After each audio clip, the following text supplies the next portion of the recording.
পশ্চিম এশিয়ার রণক্ষেত্রে এক নতুন সমীকরণ নিয়ে হাজির পাকিস্তান। আমেরিকা ও ইরানের মধ্যে দড়ি টানাটানির খেলায় নিজেকে শান্তির দূত হিসেবে তুলে ধরতে চাইছে ইসলামাবাদ। কিন্তু কেন? নিছকই শান্তি স্থাপন, নাকি এর পিছনে লুকিয়ে রয়েছে পাকিস্তানের গভীর কোনো রণকৌশল?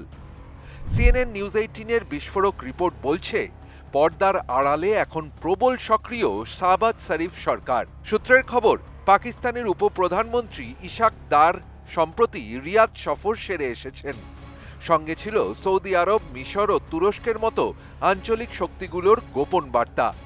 ইসলামাবাদে এখন দফায় দফায় বৈঠক চলছে প্রধানমন্ত্রী শাহবাজ শরীফ এবং সেনাপ্রধান ফিল্ড মার্শাল আসিম মুনিরের মধ্যে।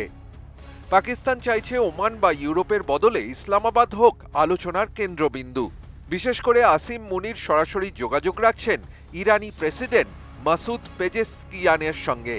লক্ষ্য একটাই, দুই যুযুধান পক্ষকে এক টেবিলে আনা।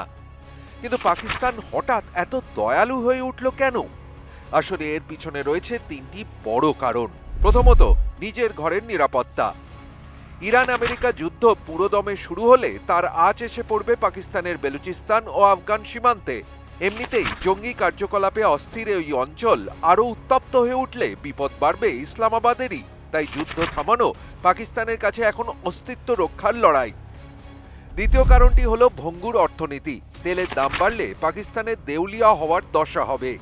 মধ্যস্থতা করে উপসাগরীয় দেশগুলো সুনজরে থাকতে পারলে মিলতে পারে বড় মাপের আর্থিক প্যাকেজ। আর তৃতীয় কারণ, ভারত। পশ্চিম এশিয়ায় ভারতের বাড়তে থাকা অর্থনৈতিক ও কৌশলগত প্রভাব দেখে সিঁদুরে মেঘ দেখছে ইসলামাবাদ। আমেরিকার সঙ্গে ইরানের এই হাই প্রোফাইল আলোচনায় নাক গলিয়ে আদতে নিজের হারানো ভূ রাজনৈতিক গুরুত্ব ফিরে পেতে চাইছে পাকিস্তান। আমেরিকা আলোচনার দরজা খোলা রাখলেও তেহরান কিন্তু এখনো সবুজ সংকেত দেয়নি। যদি ইরান রাজি হয়, তবে আগামী কয়েকদিনেই ইসলামাবাদ হয়ে উঠতে পারে বিশ্ব রাজনীতির এপিসেন্টার।